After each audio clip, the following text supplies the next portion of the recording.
Hi chess devotees.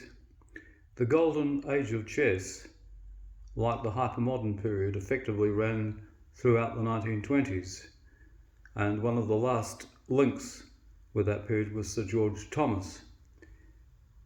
The ones that were still alive after he died, he lived 1881 to 1972, Torre from Mexico, who died 1978, and Max Erber and Edward Lasker, 1981, departed this mortal coil, and that officially brought an end to that period. So, Sir George Thomas often was heard to say, when he was on the receiving end of a sound victory, he was magnanimous in defeat, and he would say, "What a lovely checkmate." Well, I'm sure that he'd share with me on this one that this is a fantastic checkmate and would have dearly loved to have seen it. So here we go, the position in front of you.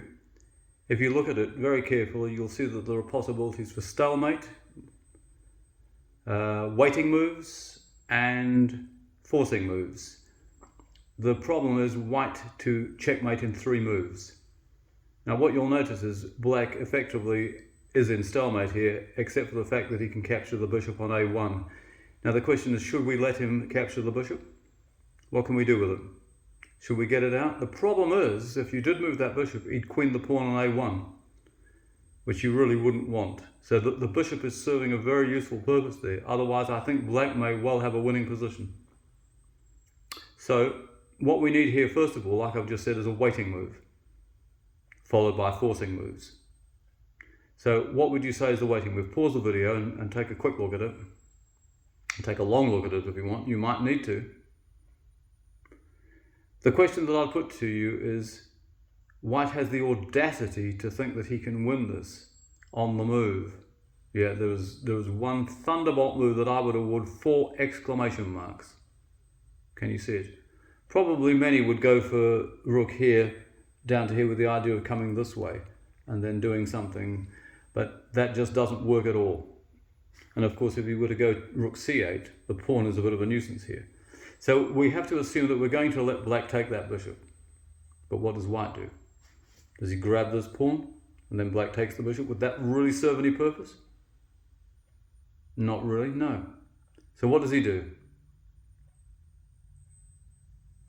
Okay, well the key move is unbelievably this. He's not moving to an open file. He's moving to a blocked file. Now, black is forced to take that bishop. He has no other legal move. So let's take that. Now what does white do? He plays another waiting move, but at the same time a forcing move. So rook d8 was a waiting move and a forcing move, because black had no choice but to play king takes a1. White's next move, the second move, is also a waiting move, but it's a forcing move. Can you see it?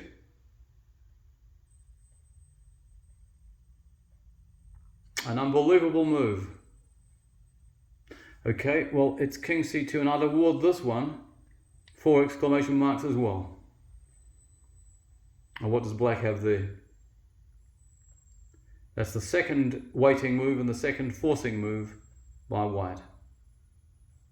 Well, unfortunately, black has no option but to promote this pawn. Now, he can promote it to anything that he wants. A queen, a rook, bishop or knight, it makes no difference. But presumably he'd promote it to a queen and give check. So how does white finish this game? Well, he accepts whichever piece black has promoted, playing rook d1, and that is checkmate.